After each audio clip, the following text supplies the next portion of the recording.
So guys, welcome to the question with its own theory. This is the question designed by me जिसके अंदर 15 reagents हैं और जो reagents number 1 to 5 हैं वो प्योरली बोर्ड सिलेबस यानी कि बहुत ही ईजी मैकेनिज्म को फॉलो करते हैं। reagents number 6 to 8 JEE mains level तक है और बोर्ड्स में भी आ सकते हैं कहीं ना कहीं, पर reagents number 9 to 15 purely advanced वाले मैकेनिज्म्स फॉलो करेंगे और एडवांस के सिलेबस में भी है।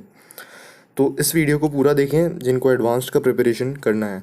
और ये क्वेश्चन जो है वो मैंने डिज़ाइन किया है जिसके अंदर जो आंसर है वो साइड में मैंने राइट हैंड साइड में बना बना रखा है। जो आंसर है उसके अंदर इमिडाजोल वाली रिंग भी होगी, फ्यूरेन भी होगा, नाइट्रोजन है और अलग अलग तरह के फंक्शनल ग्रुप्स प्रेजेंट है। तो ये रिएक्शन एक इंट्रामोलिकुलर रिएक्शन होगी, मतलब पूरी reaction with in the molecule होने वाली है, जैसा अपन आगे देखने वाले हैं। So without wasting time let's start this question. तो गाइस अपने को आंसर इस फॉर्म में भी मिल सकता है, जैसे यहाँ पे मैंने मार्क कर रखा है फ्यूरेन भी है, यहाँ पे इमिडाजोल भी और अलग अलग तरह के फंक्शनल ग्रुप्स प्रेजेंट हैं। तो स्टेप नंबर 1 की बात करते हैं। स्टेप नंबर 1 में बोला गया है, step 1 find the position where the electron density is available. Step 1A states that we have to generate an electrophile with the help of given reagents. Given reagents की मदद से अपन ने इलेक्ट्रोफाइल जनरेट किया NO2 plus nitronium. Now step 1B क्या है, अब अपन ने electrophile generate कर लिया है तो we should also find a suitable place for the electrophile to settle. Now the task is to find an electron rich place in the structure which is aromatic given in step 1 and substitute NO2 plus nitronium ion in the place of H plus. This is electrophilic aromatic substitution reaction which follows a simple mechanism. तो guys अब अपन देखने वाले अगली slide के अंदर कि इस ring पे किस जगह अटैक होगा इलेक्ट्रॉन का, इलेक्ट्रोफाइल का। इलेक्ट्रोफाइल का अटैक वहीं होगा जहाँ पे इलेक्ट्रॉन रिच डेंसिटी है, यानी कि जहाँ पे इलेक्ट्रॉन डेंसिटी बहुत ज़्यादा है। तो इस वाली स्लाइड में देख सकते हैं अपन NO2 plus is attracted towards a lone pair which is encircled, और इस तरह से कॉन्जुगेशन होगा तो इस तरफ एसिडिक हाइड्रोजन के रिमूवल से पूरी रिंग एरोमेटिक बन जाएगी और इलेक्ट्रॉन डेंसिटी अवेलेबल होगी। तो गाइज जैसा अपन देख सकते हैं यहाँ पे 8 पाई बॉन्ड्स है प्लस 1 लोन पेयर है, means 18 electrons are in conjugation, n equal to 4, Huckel's rule verified, alternate double bond with 1 lone pair maintaining conjugation and planar.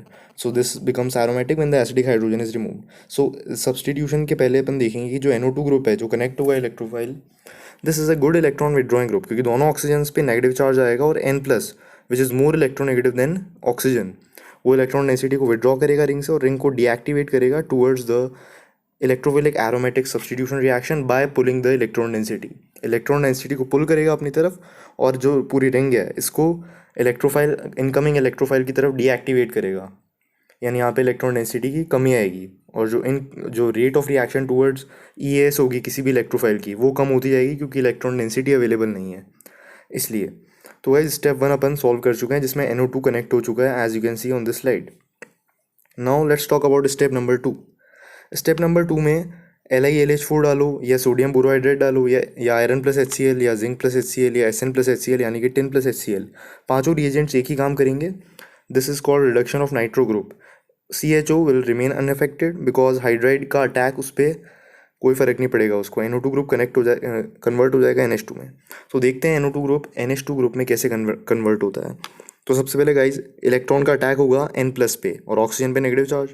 फिर इलेक्ट्रॉन जो है, अब एक इलेक्ट्रॉन तो नाइट्रोजन N प्लस के पास में जो डॉट है वो एक इलेक्ट्रॉन है, अब दूसरा इलेक्ट्रॉन आएगा और फिर क्या होगा, दूसरा इलेक्ट्रॉन आते ही ऑक्सीजन पे जो नेगेटिव चार्ज आया है वो नेगेटिव चार्ज प्रोटॉन को लेने जाएगा। अब OH बन गया, अब OH जो है वो प्रोटोनेट होगा, OH प्रोटोनेट होती बनाएगा वाटर OH2 प्लस।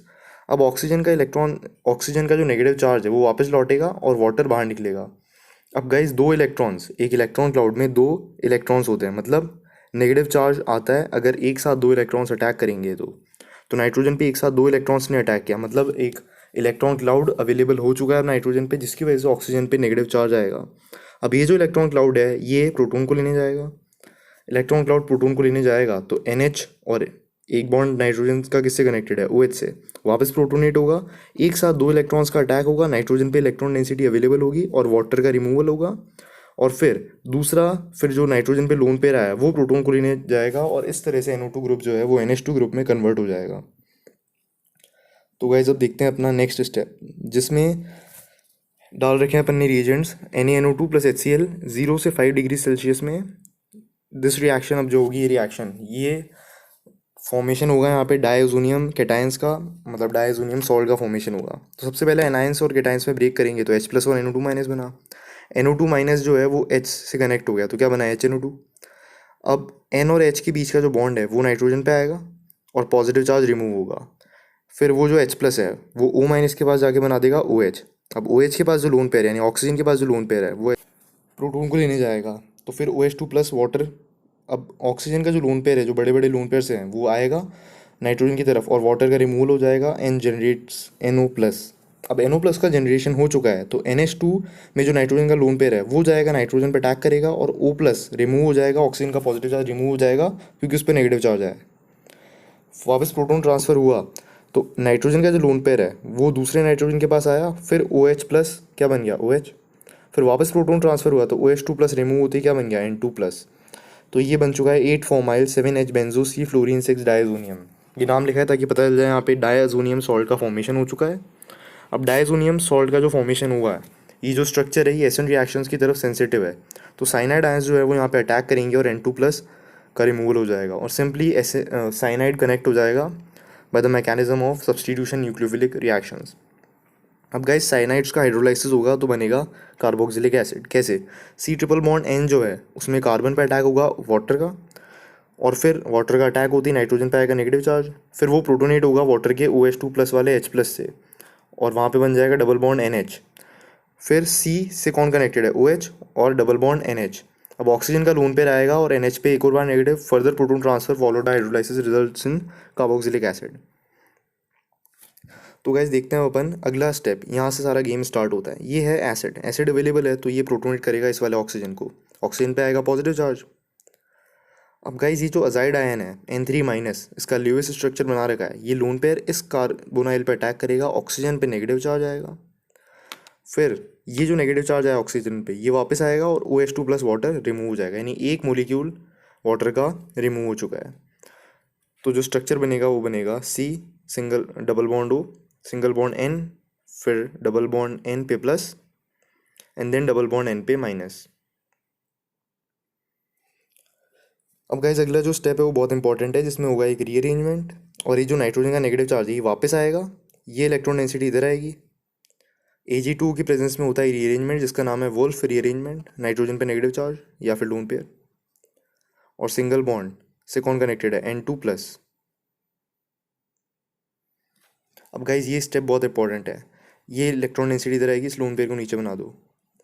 फिर ये अल्काइल ग्रुप माइग्रेट करेगा, इस नाइट्रोजन पे आएगा और ये डायनाइट्रोजन गैस रिलीज हो जाएगी यहाँ से N2। अब गाइज नाइट्रोजन से डायरेक्टली कौन कनेक्टेड, डबल बॉन्ड C फिर डबल बॉन्ड O। तो यहाँ पे हो चुका है formation of ketenes, highly reactive ketenes, in for double bond and own for ketone. ना अपन ने देखा सबसे पहली स्लाइड में कि जो TFA था वो हाईली एसिडिक था जिसकी वजह से OH2 प्लस प्रोटोनेट हुआ और अजाइड आयन का अटैक हुआ, उसका मैकेनिज्म देखा। उसके बाद देखा अपने रीअरेंजमेंट किस तरह से हुआ, नाइट्रोजन का जो नेगेटिव चार्ज था इलेक्ट्रॉन डेंसिटी वो इस तरह से कुछ ट्रांसफ़र हुई, फिर सबसे फर्स्ट वाले नाइट्रोजन आइटम पे नेगेटिव चार्ज आया, वो फर्दर आगे किसमें रिजल्ट किया, वोल्फ रीअरेंजमेंट में जो Ag2 की प्रेजेंस में होता है। अब गाइस अपन को देखना है जो एल्काइल ग्रुप माइग्रेट हुआ है अगर वो कायरल होता तो उसका स्टीरियोकेमिस्ट्री किस तरह वेरी करता। तो this is the topic called stereochemistry of rearrangements. The stereochemistry of this group remains unchanged during the rearrangement. इनके कुछ प्रूफ्स भी होते हैं पर वो अभी इस लेक्चर में डिस्कस नहीं होंगे। Next point is this rearrangement results in the formation of highly reactive ketenes. There are essentially 3 points of major stereochemical interest in carbocationic rearrangements. First, what happens to the configuration of the carbon atom from which migration takes place, the migration origin. जो C पे जो star mark carbon है वो है migration origin, जहाँ से migration की शुरुआत हुई है। जिस नाइट्रोजन पे जाके माइग्रेशन रुका है उस नाइट्रोजन को बोलते हैं माइग्रेशन टर्मिनस, और जो ग्रुप माइग्रेट कर रहा है that is called the migrating group. हरदम याद रखना है कि जो माइग्रेटिंग ग्रुप है उसकी स्टीरियोकेमिस्ट्री कभी चेंज नहीं होती। यहाँ पे जो अपने पास माइग्रेशन टर्मिनस और ओरिजिन है वो दोनों ऑलरेडी ही प्लेनर है, उनकी कोई स्टीरियोकेमिस्ट्री है ही नहीं, इसलिए कोई चिंता वाली बात नहीं। तो गाइस यहाँ पे अटैक होगा, नाइट्रोजन पे नेगेटिव चार्ज आएगा। Next step of the mechanism, अब नाइट्रोजन से डायरेक्टली कौन बॉन्डेड था, C डबल बॉन्ड O। अब इससे कौन बॉन्डेड है, ये कार्बन फर्स्ट सेकंड, ये carbon first second, C double bond O OET। अब इस वाले से कौन बॉन्डेड था, C डबल बॉन्ड O फिर सिंगल बॉन्ड, यहाँ पे बाहर प्लेन के बाहर कौन है, ब्रोमीन। अब गाइस ध्यान से देखना, वो जो नाइट्रोजन है उसके पास नेगेटिव चार्ज आ चुका है, electron density negative charge lone pair, ये लोन पेयर बोर्ड के प्लेन के पीछे से अटैक करेगा और ब्रोमीन बोर्ड के प्लेन के आगे से निकलेगा। This is called SN2 reaction या फिर वॉल्डन इन्वर्जन, क्योंकि स्टीरियोकेमिस्ट्री में रिवर्ट हो चुकी है स्टीरियोकेमिस्ट्री। नाइट्रोजन प्लेन के पीछे से आगे कनेक्ट हो चुका है और ब्रोमीन प्लेन के आगे से निकल गया है। अब गाइस ये यहाँ पे पॉजिटिव चार्ज क्रिएट हो जाए क्योंकि ऑक्सीजन इलेक्ट्रॉन डेंसिटी विड्रॉ कर रहा है, यहाँ से ये ऑक्सीजन इलेक्ट्रॉन डेंसिटी विड्रॉ कर रहा है और पॉजिटिव चार्ज क्रिएट होगा। ये हाइड्रोजन बनेगी एसिडिक, एसिडिक हाइड्रोजन बनेगी और यहाँ पे ये वाली हाइड्रोजन भी होगी एसिडिक क्योंकि नाइट्रोजन का -I इफेक्ट लग रहा है, इसलिए हाइड्रोजन क्या बन गई, एसिडिक। अब बेस जो है किस तरह से होगा, ये टॉटोमराइजेशन जो पिछले लेक्चर में देखा उसके हिसाब से ये बॉन्ड इधर मूव करेगा और ये वाला बॉन्ड इधर आएगा। सिमिलरली ये बॉन्ड इधर आएगा और फिर ये वाला बॉन्ड इधर आएगा, तो यहाँ पे बनेगा O नेगेटिव H+, या डायरेक्टली लिखे OH। यहाँ पे डबल बॉन्ड बन गया, एक यहाँ डबल बॉन्ड, यहाँ पे OH। इस स्ट्रक्चर तो अपन आ चुके हैं। अब कुछ डाउट्स आए होंगे आपको, अपन उनको डिस्कस करते हैं।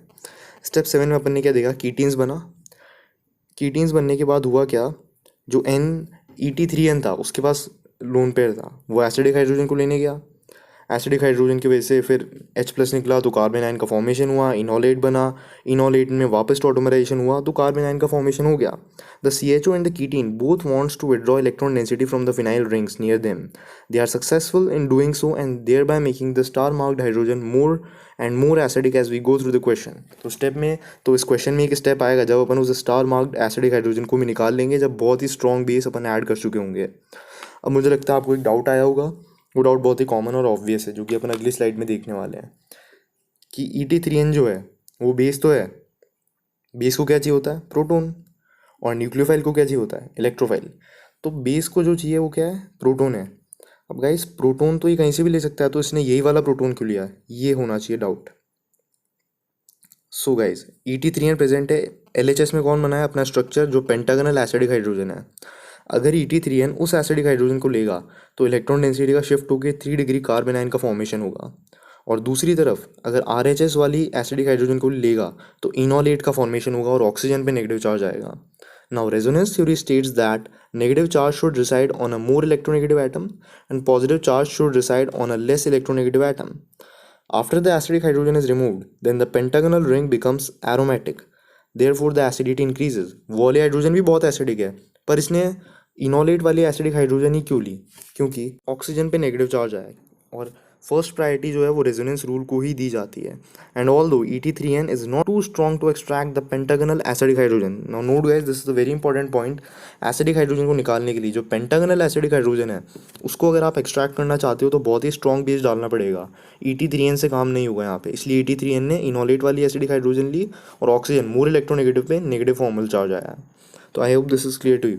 स्टेप 7 ये क्या बोलता है, अब अगला डाउट ये भी आया होगा कि अटैक उस वाले CHO पे भी तो हो सकता था जो ऑलरेडी प्रेजेंट था, क्योंकि ये तो न्यूक्लियोफिलिक एडिशन है। न्यूक्लियोफिलिक एडिशन कहाँ पे होता है, कार्बोनाइल पे। 2 कार्बोनाइल प्रेजेंट है, मतलब 2 पॉसिबिलिटी।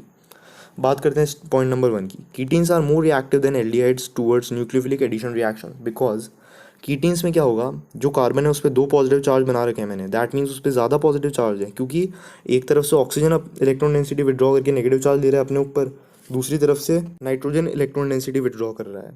तो गाइज 2 इलेक्ट्रॉन विड्रॉइंग ग्रुप है तो पॉजिटिव चार्ज ज़्यादा क्रिएट होगा, और दूसरी तरफ कौन है, एल्डिहाइड, जहाँ पे केवल ऑक्सीजन ही इलेक्ट्रॉन डेंसिटी को विड्रॉ कर रहा है। देयरफॉर एल्डिहाइड्स वाले केस में पॉजिटिव चार्ज कम आएगा कार्बोनाइल वाले कार्बन पे। इसका मतलब क्या हुआ, न्यूक्लियोफाइल मतलब नेगेटिव चार्ज वहाँ जाना चाहेगा जहाँ पे पॉजिटिव चार्ज ज़्यादा है। देयरफॉर कीटीन्स पे पॉजिटिव चार्ज ज़्यादा है कार्बोनाइल पे, therefore ketenes are more reactive than aldehydes towards nucleophilic addition reaction. This is proved. Second point is nitrogen lone pair is busy in aromaticity. दूसरी चीज़ क्या है कि नाइट्रोजन का जो लोन पेयर है वो कॉन्जुगेशन में जा रहा है, तो इलेक्ट्रॉन डेंसिटी मतलब रिंग एक्टिवेट हो रही है। अब रिंग एक्टिवेट हो रही है, इसका मतलब क्या हो गया, नाइट्रोजन जैसी अपनी इलेक्ट्रॉन डेंसिटी देगा तो नाइट्रोजन पे क्या आएगा, पॉजिटिव चार्ज आएगा। और N+ जो होता है that is more electronegative than oxygen. इसका मतलब क्या हो गया, N+ is more electronegative than oxygen atom because the nitrogen lone pair supports and activating the ring towards electrophilic aromatic substitution reaction. Therefore, the negative charge in this case arises on nitrogen instead of oxygen, क्योंकि अपन जानते हैं resonance rule के हिसाब से negative charge should reside on a more electronegative atom. Now it's time to, अब अपन थोड़ी देर बाद में बोर्ड पे जाके, अच्छा बोर्ड पे तो अपन ने देख लिया ये सब मैकेनिज्म किस तरह से हुआ था। तो गाइस जो मेजर डाउट्स थे वो अपन डिस्कस कर चुके हैं कि एक तो ET3N ने यही वाला एसिडिक हाइड्रोजन क्यों लिया जिससे इनॉलेट बन रहा था, और दूसरी चीज़ कि जब अपन ने कार्बोनाइल पे अटैक किया तो नाइट्रोजन पे नेगेटिव चार्ज क्यों आया। अब अपन देखते हैं स्टेप 7C, जिसमें क्या हुआ था, वॉल्डन इन्वर्जन हुआ था। नाइट्रोजन ने बोर्ड के पीछे से अटैक किया था और ब्रोमीन बोर्ड के प्लेन के आगे से निकल गया। जो स्टार मार्क्ड कार्बन है उसकी स्टीरियोकेमिस्ट्री अपन डिस्कस करी थी अपन ने। मैंने पिछले लेक्चर में स्टीरियोकेमिस्ट्री ऑफ SN1 रिएक्शंस बता दी थी और इस लेक्चर में स्टीरियोकेमिस्ट्री ऑफ SN2 रिएक्शंस भी बता दी है। तो इस तरह से न्यूक्लियोफाइल बोर्ड के पीछे से आएगा, ब्रोमीन बोर्ड के आगे से निकल जाएगा। तो ये 100% इन्वर्जन होता है यहाँ पे, 75-25 वाला रेशो मेंटेन नहीं रहता है, क्योंकि अटैक पीछे से हो रहा है और लीविंग ग्रुप के पास ऑप्शन ही एक ही है, क्योंकि वो ऑलरेडी बोर्ड के प्लेन के बाहर था तो वो बाहर से निकल जाएगा। तो इस तरह से स्टीरियोकेमिस्ट्री SN2 रिएक्शंस की एक्सप्लेन की जा सकती है। गाइस स्टेप 7D क्या कहता है, जो अपन ने देखा, हाइड्रोजन बहुत ज़्यादा एसिडिक बन चुका है, क्योंकि मोस्ट एसिडिक हाइड्रोजन जिसको मैंने मार्क कर रखा है उस पर तीनों तरफ से इलेक्ट्रॉन डेंसिटी विड्रॉ की जा रही है उस वाले कार्बन पे से, और वहाँ पे ज़्यादा पॉजिटिव चार्ज क्रिएट हो रहा है। एक तरफ C डबल बॉन्ड OET निकाल रहा है इलेक्ट्रॉन डेंसिटी, एक तरफ डबल बॉन्ड O, इस तरह से। और दूसरी तरफ जो नाइट्रोजन है वो अपना अलग से -I इफेक्ट लगा के उस वाले हाइड्रोजन को भी एसिडिक बना रहा है। तो यहाँ पे इनॉल कंटेंट ज़्यादा होगा as compare to the keto content, क्योंकि अपन ने देखा था रेयर केसेस में ही इनॉल कंटेंट ज़्यादा होता है, बाकी इन जनरल देखेंगे तो कभी भी कीटो इनॉल डायनामिक इक्विलिब्रियम में कीटो कंटेंट ज़्यादा होगा। तो टॉटोमराइजेशन किया अपन ने और देख लिया स्ट्रक्चर कैसा बनता है। अब अपन बात करने वाले अपने अगले स्टेप की, स्टेप नंबर 8, जिसके अंदर करने वाले अपन हाइड्रोलाइसिस। गाइस हाइड्रोलाइसिस होगा तो एस्टर्स के हाइड्रोलाइसिस से क्या बनता है, कार्बोक्सिलिक एसिड। एस्टर्स का हाइड्रोलाइसिस होगा तो क्या बनेगा, कार्बोक्सिलिक एसिड। अगर इसका मैकेनिज्म देखना चाहते हैं आप तो मेरे प्रीवियस वाले वीडियो में जाके देख सकते हैं। और अदरवाइज सिंपल है, वाटर का अटैक होगा कार्बोनाइल पे, ऑक्सीजन पे नेगेटिव चार्ज आएगा, नेगेटिव चार्ज वापस आके OET minus better leaving group बाहर निकल जाएगा, फिर प्रोटोन का रिमूवल होगा और कार्बोक्सिलिक एसिड बच जाएगा एज अ प्रोडक्ट। अब गाइस देखते हैं डाइबल H, जो अपना अगला रिएजेंट है, diisobutyl aluminium hydride. This is a hinder reducing agent, it reduces esters to alcohol plus aldehyde.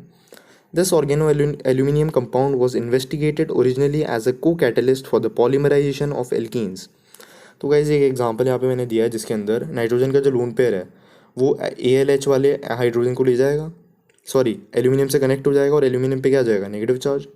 अब यहाँ पे एक माइग्रेशन होगा जिसकी वजह से नाइट्रोजन का पॉजिटिव चार्ज रिमूव होगा, उसके बाद में लोन पेयर का अटैक होगा, वाटर के लोन पेयर का अटैक होगा और नाइट्रोजन पे क्या आएगा, नेगेटिव चार्ज, और एल्यूमिनियम Al माइनस क्रिएट हो जाएगा, फिर वो प्रोटोनेट होगा 2H से तो क्या बन जाएगा, Al माइनस H2। फिर गाइस ऑक्सीजन का लोन पेयर आएगा और NH3 प्लस रिमूव होगा, फिर क्या होगा, एक बार प्रोटोन ट्रांसफर होगा यानी प्रोटोन का रिमूवल होती है क्या बन जाएगा, एल्डिहाइड। तो इस तरह से डाइबल H जो है वो रिड्यूस करता है एस्टर्स को। तो डाइबल H यहाँ पे भी एस्टर को रिड्यूस करेगा और क्या बना देगा, एल्डिहाइड, जैसा अपन ने भी डिस्कस किया था। अब असली गेम स्टार्ट होता है जिसके अंदर अपना अच्छा रिएजेंट आने वाला है। Rule of protecting groups, this reagent is called a protecting group, propane 1,3 डाइथायोल। It performs nucleophilic addition attack on the carbonyl carbon which is most reactive towards the attack. बहुत सारे कार्बोनाइल हो सकते हैं पर ये उसी कार्बोनाइल पे अटैक करेगा जो कि मोस्ट रिएक्टिव है towards the attack. So now, अच्छा और एक बात और, this reaction is also reversible, that is on adding an acid to it the reaction simply reverts back to the aldehyde group. Aldehyde group पे वापस जो reaction है वो रिवर्ट कर जाती है। अब अपन बोर्ड पे जाके इसका मैकेनिज्म देखते हैं कि किस तरह से ये ग्रुप कनेक्ट होगा एल्डिहाइड्स में। अब यहाँ पे तो वैसे भी एल्डिहाइड्स है, अगर यहाँ पे मान लो कीटोन भी होता तो कीटोन पे अटैक नहीं होता बल्कि इस पे होता है, एल्डिहाइड पे, because aldehydes are more reactive than ketones towards nucleophilic addition reaction. So let's go to the board to understand the mechanism of this reaction. तो यहाँ पे अटैक होगा, ऑक्सीजन पे नेगेटिव चार्ज आएगा, ये नेगेटिव चार्ज आया, sulphur से कौन कनेक्ट था, H, सल्फर पे पॉजिटिव चार्ज आएगा क्योंकि सल्फर ने अपना लोन पेयर दिया है, ऑक्सीजन पे नेगेटिव आया, ये माइनस। अब इस सल्फर से कौन कनेक्टेड है, हाइड्रोजन, सल्फर पे पॉजिटिव चार्ज क्योंकि उसने अपना लोन पेयर दिया है। अब गाइस ये ऑक्सीजन का लोन पेयर इस हाइड्रोजन को लेगा और सल्फर का पॉजिटिव चार्ज रिमूव होगा, सिमिलरली यहाँ पे भी होगा। अब ऐसा हो चुका है, अब क्या होगा, एसिड अवेलेबल है तो एसिड अवेलेबल होते ही क्या होगा, OH2 प्लस बन जाएगा। ये एसिड किसको लेगा, H प्लस को, तो क्या बनेगा, OH2 प्लस वाटर। वाटर बना है तो ये सल्फर का जो लोन पेयर है, बॉटम मोस्ट सल्फर का जो लोन पेयर है, ये अटैक करेगा कार्बन पे और वाटर निकल जाएगा, यानी एक मोलिक्यूल किसका निकल गया, वाटर का। सिमिलरली ये बनेगा OH2 प्लस, प्रोटोनेट होती और सल्फर का अटैक होगा, कौन निकला, वाटर, OH2। अब जिस सल्फर ने अटैक किया उस पर कौन है, पॉजिटिव चार्ज आएगा, जिस सल्फर ने अटैक किया उस पर क्या होगा, पॉजिटिव चार्ज आएगा। लास्ट स्टेप में मैंने शो कर रखा है प्रोटोन रिमूवल, तो इस प्रोटोन का यहाँ से रिमूवल होगा और इस तरह से ये स्ट्रक्चर जो है बन चुका है। तो अब ये प्रोटेक्टिंग ग्रुप बन चुका है, यानी यहाँ पे और कार्बोनाइल वाली रिएक्शंस नहीं हो सकती, प्रोटेक्ट कर लिया उस ग्रुप को अपन ने। अब स्टेप 11 है, बहुत इंपॉर्टेंट स्टेप है। What is BuLi? Third butyl lithium is a chemical compound with the formula this as a organolithium compound. It has applications in organic synthesis since it is a strong base capable of deprotonating many carbon acids including benzene. BuLi 2 इक्वलेट्स डालें यहाँ पे। अब जो मैंने positive charge दिखा रखा है उसका मतलब क्या है, जो दो सल्फर एटम्स हैं वो उस कार्बन से इलेक्ट्रॉन डेंसिटी विड्रॉ करके उस कार्बन को क्या बना रहे हैं, इलेक्ट्रो पॉजिटिव, जिसकी वजह से उससे अटैच्ड जो हाइड्रोजन है वो एसिडिक बनेगी, एसिडिक बनेगी वो हाइड्रोजन। तो अब BuLi is a base, that is a base, तो बेस जाएगा मोस्ट एसिडिक हाइड्रोजन को लेने के लिए। तो BuLi का एक्चुअली यही काम है, और 2 इक्विवेलेंट्स लिए हैं तो ये दो मोस्ट एसिडिक हाइड्रोजन्स को लेगा। तो मोस्ट एसिडिक हाइड्रोजन यहाँ पे कौन सी है अभी, जो पॉजिटिव मार्क्ड कार्बन से कनेक्टेड है और सिमिलरली दूसरे स्ट्रक्चर में। अब ऐसा मत सोचना कि यहाँ पे पेंटागनल एसिडिक हाइड्रोजन निकाल दें, वो एसिडिक है पर उससे ज़्यादा एसिडिक कौन सी हाइड्रोजन से, दो। और क्योंकि यहाँ पे दो इक्विवेलेंट BuLi लिया है तो ये केवल दो एसिडिक हाइड्रोजन को लेगा जो सबसे ज़्यादा एसिडिक है। देयरफॉर पेंटागनल एसिडिक हाइड्रोजन वहीं की वहीं रहेगी, उससे अभी ये नहीं निकालेगा। उस हाइड्रोजन को अपन जब निकालेंगे जब बहुत ही ज़्यादा अच्छा बेस दिया होगा, स्ट्रॉन्ग इलेक्ट्रोलाइट की फॉर्म में। तो गाइस अब अपन बोर्ड पे चल के देखते हैं कैसे होता है मैकेनिज्म। तो BuLi पे माइनस चार्ज है, यहाँ पे जाएगा और कार्बन पे नेगेटिव चार्ज। सिमिलरली ये अटैक करेगा और कार्बन पे आएगा नेगेटिव चार्ज। अब लोन पेयर बन चुका है कार्बन पे, ये हाइड्रोजन क्या है, एसिडिक, देयरफॉर बिना कुछ भी डाले अपने आप निकल जाएगी एसिडिक हाइड्रोजन, यहाँ होगा नेगेटिव चार्ज क्रिएट, ये अटैक करेगा Br माइनस निकलेगा, दिस इज SN2 रिएक्शन। अब जो स्ट्रक्चर बना है वो क्या बना है, ये बन गया। अब इस लोन पेयर का अटैक होगा, ब्रोमीन बाहर निकलेगा, इस लोन पेयर का यहाँ अटैक होगा ऑक्सीजन पे नेगेटिव चार्ज, और फिर अपन ने एसिड अवेलेबल था तो वो ग्रुप किस में कन्वर्ट हो गया है, C डबल बॉन्ड O में।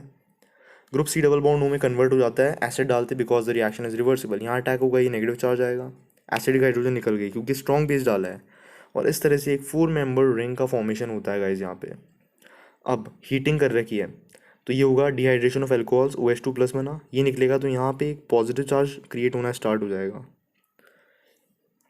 अब एलिमिनेशन होगा, H plus electron density transfer हुई और एल्कीन बन गया। Now guys base is still present in the solution, तो बेस का क्या काम क्या है, एसिडिक हाइड्रोजन लेना। अब दो एसिडिक हाइड्रोजन है H1 और H2, कौन सी को लेगा, अब H2 जो है वो सिंपली कॉन्जुगेशन में जा सकती है, इनॉल बना सकती है, यानी इस कार्बन आयन के पास में कोई जगह नहीं अटैक करने की, वेयर एज बेस जो है वो H1 को लेगा ताकि एसिडिक हाइड्रोजन का फॉर्मेशन हो और वो कार्बोनाइल पर अटैक कर सके।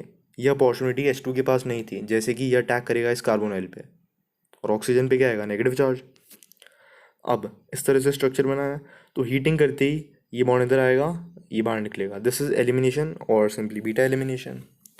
नाउ गाइस स्टेप नंबर 12 क्या है जो अपन ने देखा अभी, ये हो रही थी एक double ascend reaction single molecule में, एक साथ दोनों लोन पेयर दोनों इलेक्ट्रॉन डेंसिटीज अटैक कर रही थी और Br माइनस बाहर निकला और उधर से ऑक्सीजन पे क्या आ गया, नेगेटिव चार्ज। जैसा अपन ने बोर्ड पे देखा था, ये ग्रुप जो है this portion of the molecule is converted back into the ketonic group when acid is added, और एसिड तो अवेलेबल था ही सॉल्यूशन में। तो स्टेप नंबर 12 में अपना जो है रिंग क्लोजर होता है, रिंग क्लोजर होता भी है और साथ में क्या होता है, जो प्रोटेक्टिंग ग्रुप अपन ने डाले थे वो एज इट इज़ वापस आ जाएंगे, मतलब उन्होंने कैटलिस्ट की तरह अपना काम किया, उनका कॉन्सेंट्रेशन में कोई चेंज नहीं आया रिएक्शन के दौरान। तो इस तरह से रिंग का क्लोजर हुआ और स्टेप नंबर 12 अपन ने देखा। तो गाइस स्टेप 13 की एंडिंग कुछ इस तरह से हुई थी, रिंग क्लोजर हो चुका था। तो गाइस मुझे लगता है स्टेप सबसे ज़्यादा ब्यूटीफुल है इस रिएक्शन का, जिसमें इतनी बड़ी रिंग जो है उसका फॉर्मेशन हुआ है यहाँ पे। अब अपन थोड़ा सा और अच्छे एडवांस लेवल पे मूव करने वाले हैं, वैसे तो ये भी एडवांस्ड ही था, और एडवांस लेवल पे मूव करेंगे जहाँ पे बेस आया था उसने पेंटागोनल एसिडिक हाइड्रोजन को निकाला क्योंकि स्ट्रॉन्ग बेस है, OH minus is a very strong base, और 4 मेंबर रिंग का फॉर्मेशन किया। When base is added 4 member ring is formed which is followed by beta elimination. Beta elimination is a type of elimination which occurs at high temperature and is required or it is favored by high temperature. Will talk more about elimination on some other day, but आज के लिए इतना ही बहुत है, जिसके अंदर यहाँ पे OH और H था और डबल बॉन्ड का फॉर्मेशन हुआ था जैसे हीटिंग अवेलेबल हुई। अब गाइज अगला जो स्टेप है वो है स्टेप नंबर, कौन सा स्टेप है ये सेकंड लास्ट स्टेप है, जिसके अंदर अपन ने एक 5 मेंबर रिंग का फॉर्मेशन किया था। कौन सा हाइड्रोजन ज़्यादा एसिडिक है, ज़्यादा की बात नहीं है यहाँ पे, जिस एसिडिक हाइड्रोजन के पास एक प्लेस हो गया अटैक करने के लिए, उसके अकॉर्डिंग बेस ने एसिडिक हाइड्रोजन को लिया, कार्बन आयन बनाया और अटैक किया 6 नंबर कार्बन पे, और वाटर बाहर निकल गया प्रोटोनेट होते हुए। फिर हीटिंग की, जैसे हीटिंग करेंगे तो क्या आ जाएगा, डबल बॉन्ड, वापस कौन सा मैकेनिज्म था ये, beta elimination. Now guys climax is about to come, जिसके अंदर अपन देखने वाले हैं 1,1 कार्बोनाइल डाई इमिडाजोल, या फिर जिसको बोलते हैं CDI। और CDI का एप्लीकेशन अपन देखने वाले हैं, जो बहुत ही अच्छा एप्लीकेशन है, जो सिर्फ COOH ग्रुप के साथ रिएक्ट करता है। फाइनल स्ट्रक्चर में देखें, स्ट्रक्चर नंबर 3 में तो केवल एक ही ग्रुप है COOH, COH के अलावा और कोई COH नहीं है इस स्ट्रक्चर में, यानी ये वाला जो COOH है ये रिएक्ट करेगा 1,1 कार्बोनाइल डाइमिडाजोल या फिर CDI से। तो देखते हैं। तो गाइस जैसा अपन देख सकते हैं यहाँ पे लोकलाइज्ड लोन पेयर है, कौन सा वाला, ये वाला। अब इसका लॉजिक देखना है तो मेरा फर्स्ट वीडियो देखो, उसके लिए ये हाइड्रोजन को लेगा, ऑक्सीजन पे क्या आएगा, नेगेटिव चार्ज।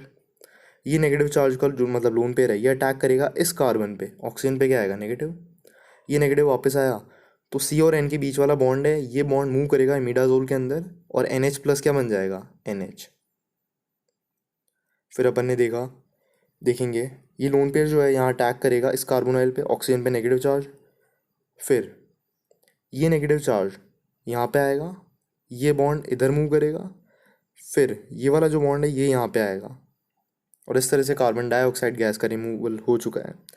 तो गाइस लोकलाइज्ड लोन पेयर जो है वो लोकलाइज्ड क्यों है, क्योंकि अगर वो लोन पेयर कॉन्जुगेशन में जाएगा तो नाइट्रोजन का हाइब्रिडाइजेशन होगा sp, जिसके लिए उसे लीनियर होना पड़ेगा, और रिंग में रहने के लिए वो लीनियर नहीं रह सकता। देयरफॉर जो लोकलाइज्ड लोन पेयर होगा एसिडिक हाइड्रोजन वहीं जाएगा, बिजी लोन पेयर में नहीं जाएगा। नेक्स्ट अपन ने देखा कि ये जो ऑक्सीजन का लोन पेयर था इसने अटैक किया CDI पे, ऑक्सीजन पे नेगेटिव चार्ज आया, नेगेटिव चार्ज वापस आते ही बॉन्ड यानी इलेक्ट्रॉन डेंसिटी कहाँ मूव करेगी, इमिडाजोल के अंदर, और एक इमिडाजोल यूनिट इस CDI से रिमूव हो जाएगी, और फिर O से जो कनेक्टेड हो गया था, कौन कनेक्टेड हो गया था, C डबल बॉन्ड O और इमिडाजोल। फिर इलेक्ट्रॉन डेंसिटी का ट्रांसफ़र कुछ इस तरह से हुआ था कि कार्बन डाइऑक्साइड गैस रिलीज़ हो चुकी है, और N प्लस जो था वो वापस क्या बन गया, N। और इस तरह से अपनी रिएक्शन का जो मैकेनिज़्म है वो यहाँ पे ख़त्म होता है। आधे घंटे में अपन ने ये रिएक्शन ख़त्म करी है। सो लास्ट स्टेप में क्या था, ये स्ट्रक्चर इस तरह से भी ड्रॉ कर सकते हैं जैसा मैंने स्टार्टिंग में दिखाया था। So guys happy ending and have a nice day, और don't forget to like and subscribe and share this video, because इस वीडियो में बहुत ज़्यादा एफर्ट्स लगे हैं, बहुत ज़्यादा मेहनत लगी इसको डिज़ाइन करने में। ऐसे ही नहीं है कि कोई सा भी स्टेप मैंने डिज़ाइन कर दिया हो, हर चीज़ वेरीफाई की गई है इंटरनेट से, बुक से, सोर्सेज से, और दिमाग भी लगाया गया है, बड़ा ऑब्वियस है। और एक भी स्टेप आपको ऐसा नहीं मिलेगा कि मैकेनिज़्म इस पॉइंट पे गलत है। एक एक पॉइंट का लॉजिक मेंशन्ड है कि कौन सी एसिडिक हाइड्रोजन किस वक्त निकलेगी। अगर मैं ऐसा नहीं करता तो कोई सी भी एसिडिक हाइड्रोजन को किसी भी टाइम पे निकाला जा सकता है, पर एक एक चीज़ का जो लॉजिक है वो मैंने स्लाइड टू स्लाइड मेंशन कर रखा है, और टाइम टू टाइम मैंने खुद मैकेनिज़्म ड्रॉ करके दिखाया है, जिसके थ्रू एकदम क्लियर हो जाए कि किस तरह से मैकेनिज़्म हो रहा है और क्वेश्चन को डिज़ाइन करने का पर्पस क्या था। तो guys I hope you like this video and have a nice day.